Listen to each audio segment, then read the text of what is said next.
नमस्कार and welcome to edu शक्ति vision.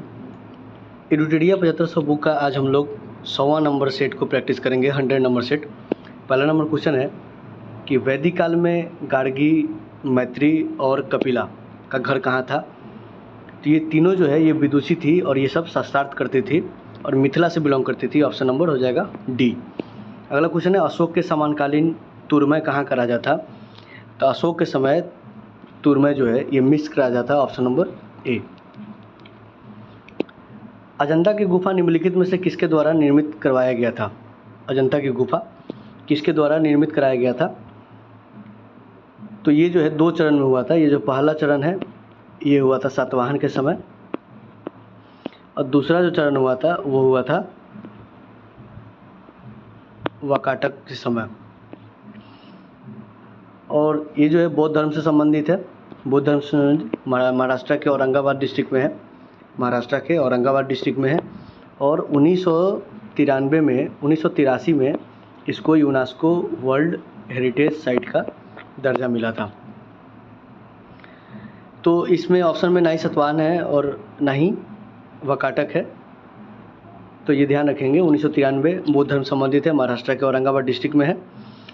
2 चरण में बना था ये सातवाहन और वाकाटक के समय में। चौथा नंबर क्वेश्चन निम्नलिखित में से कौन सा साम्राज्य सबसे लंबे समय तक चला था। तो पाल जो है पाल चला था 750 से 1161 में और इसके संस्थापक कौन थे, गोपाल थे। उसके बाद देखेंगे प्रतिहार का। तो प्रतिहार जो था गुर्जर प्रतिहार ये 730 से लेकर के 1036 तक। और राष्ट्रकूट कब से कब तक, राष्ट्रकूट था 753 से 982 तक। और इसका राजधानी कहाँ था, दंती दुर्ग था।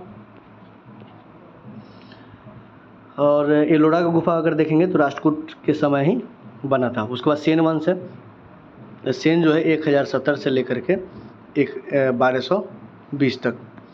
कुल मिला के सबसे लंबा जो कार्यकाल रहा है वो रहा है 230 वर्ष का राष्ट्रकूटों का।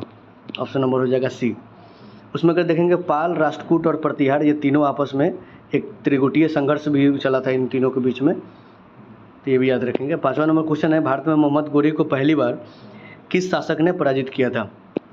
तो पहली बार मोहम्मद गोरी को जो कोई पराजित किया था ये था भीम सेकंड और ये था कायदारा का युद्ध। कायदारा का युद्ध 1178 कहाँ पे लड़ा गया था, ये माउंट आबू के पास में, माउंट आबू के पास में लड़ा गया था। और ये शासक किस वंश का था, भीम सेकंड, ये था सोलंकी वंश का शासक। उसके बाद अगर कोई हराया तो ये हराया 1191 में तराइन का फर्स्ट युद्ध था और उसमें मोहम्मद गोरी को हराया था किसने, पृथ्वीराज चौहान ने। 6वां नंबर क्वेश्चन है कि भारत में प्रथम विद्युत तार सेवा कहाँ से कहाँ तक चालू किया गया था। तो ये चालू किया गया था कोलकाता से आगरा। Option number D. 6वां नंबर क्वेश्चन का हो जाएगा डी, कोलकाता से आगरा। इसका एक्सपेरिमेंट जो हुआ था ये 1850 में हुआ था, 1850 में। और एक्सपेरिमेंट कहाँ तक हुआ था, कोलकाता से डायमंड हार्बर तक। लेकिन कमर्शियली 1854 में डलहौजी के समय पे कोलकाता से आगरा तक चलाया गया था। 7वां नंबर क्वेश्चन है कि रविन्द्रनाथ टैगोर द्वारा लिखित जनगण मन सर्वप्रथम जनवरी 2012 में किस नाम से प्रकाशित हुआ था। इसका नाम था भारत भाग्य विधाता। 7वां नंबर क्वेश्चन का हो जाएगा सी। सत्य शोधक समाज के संस्थापक कौन थे, ये थे Jyotiba Rao Phule. Option number D. और स्थापना कब हुआ था इसका, 24 सितंबर 1873। कहाँ पे, पुणे में। भारतीय राष्ट्रीय कांग्रेस से किस अधिवेशन में सांप्रदायिक प्रतिनिधित्व के मांग को स्वीकार किया गया था। कांग्रेस का कौन सा अधिवेशन था जिसमें सांप्रदायिक प्रतिनिधित्व का मांग को स्वीकार कर लिया गया था।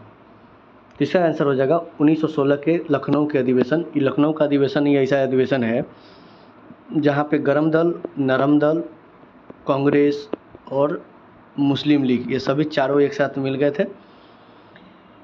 और इसका अध्यक्षता कौन किया था, इसका अध्यक्षता किए थे एसी मजूमदार। और इसी अधिवेशन में कहा गया था कि मोहम्मद अली जो जिन्ना है इसको हिंदू मुस्लिम एकता का राजदूत बोला गया, एम्बेसडर। 10वां नंबर क्वेश्चन है कि मृच कटिकम का विषय वस्तु क्या है। मृच कटिकम का विषय वस्तु क्या है।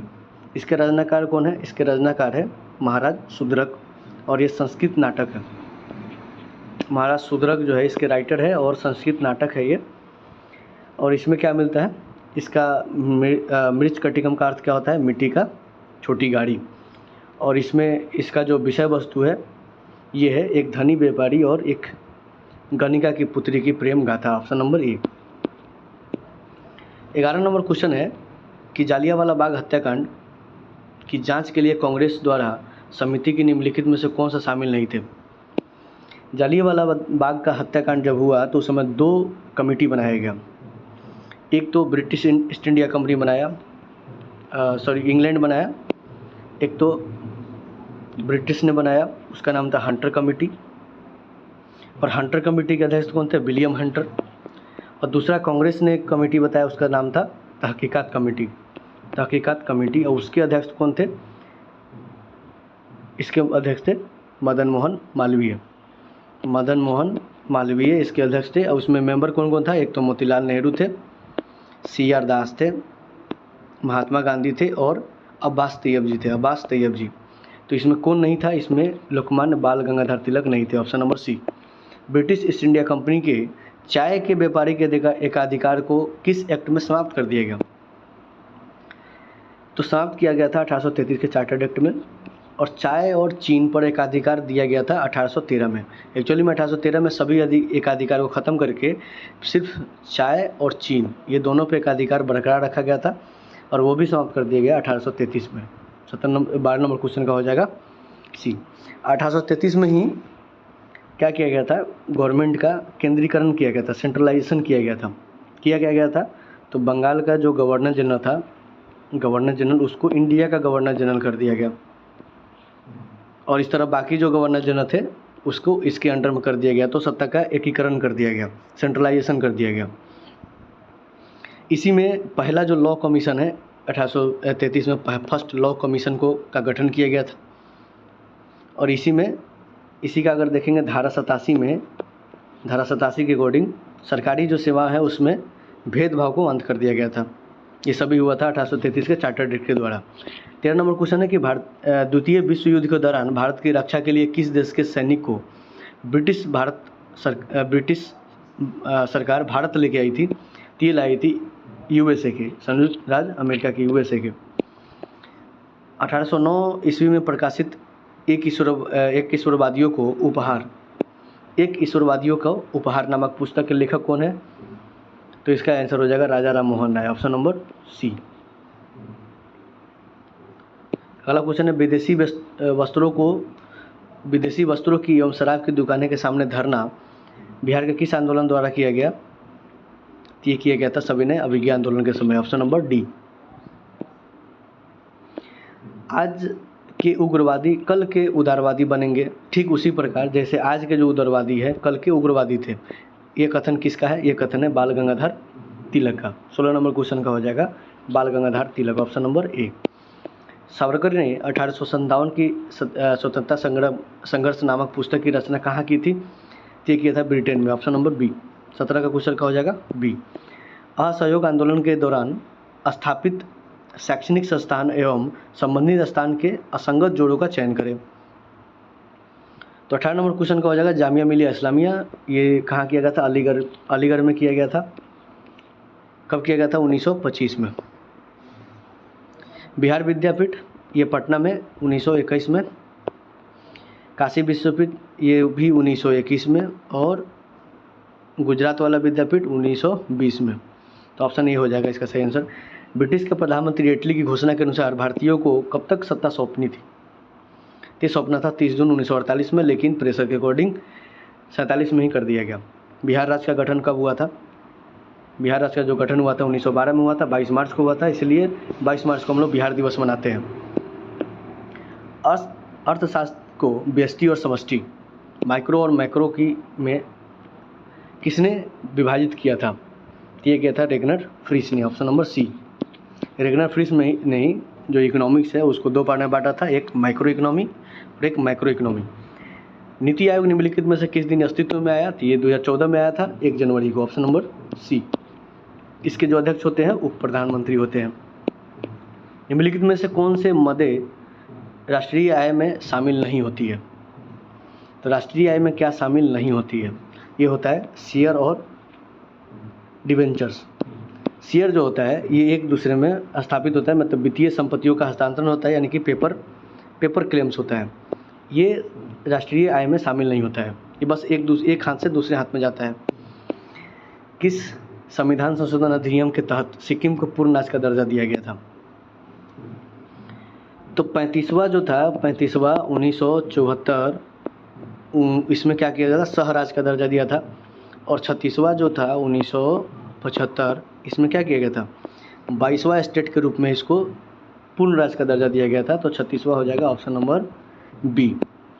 लोक अदालतों की स्थापना पहली बार निम्नलिखित में से किस राज्य में हुआ था? लोक अदालत का स्थापना हुआ था गुजरात में, ऑप्शन नंबर बी। राष्ट्रीय आपातकाल की उद्घोषणा संसद के अनुमोदन के बिना कितने समय तक लागू रह सकता है? ये कितने समय तक रह सकता है? ये मात्र 1 महीना तक रह सकता है। संघ की कार्यपालिका शक्ति कहाँ निहित होती है? तो संघ की कार्यपालिका शक्ति निहित होती है राष्ट्रपति में। विभिन्न राज्यों के उच्च न्यायालयों में न्यायाधीशों की संख्या कौन तय करता है? तय करते हैं राष्ट्रपति जी, ऑप्शन नंबर बी। 101वां संविधान संशोधन अधिनियम 2016 के तहत लागू वस्तु और सेवा कर आने के पश्चात किस अनुच्छेद को समाप्त कर दिया गया था? तय किया गया था 268 का A, option number C. 29 number question का हो जाएगा सी। 1934 में डॉक्टर विश्वेश्वरैया ने अपने किस प्रसिद्ध शोध ग्रंथ में देश के आर्थिक विकास की 10 वर्षीय योजना को प्रस्तुत किया था? ये जो विश्वेश्वरैया है इन्हीं के बर्थडे के डेट पे हम लोग क्या मनाते हैं? इंजीनियर्स डे मनाते हैं। इंजीनियर डे कब मनाते हैं? 15 सितंबर। तो 30 नंबर जो क्वेश्चन है उसका हो जाएगा the plan economy of India. इसी पुस्तक में इन्होंने बताया था 10 वर्षीय प्लान का योजना। अगला क्वेश्चन है 31 नंबर क्वेश्चन के पर्यावरणवादी सुंदरलाल बहुगुणा जिनका निधन 21 मई 2021 को हो गया, ये किस आंदोलन से संबंधित है? इनका आंदोलन था चिपको आंदोलन, ऑप्शन नंबर डी। पेड़ कटाव से बचाने का आंदोलन था। 31 नंबर क्वेश्चन है कि उत्परिवर्तनवाद का सिद्धांत किसने दिया था? तो 32 नंबर क्वेश्चन का हो जाएगा ह्यूगो डी ब्रिज।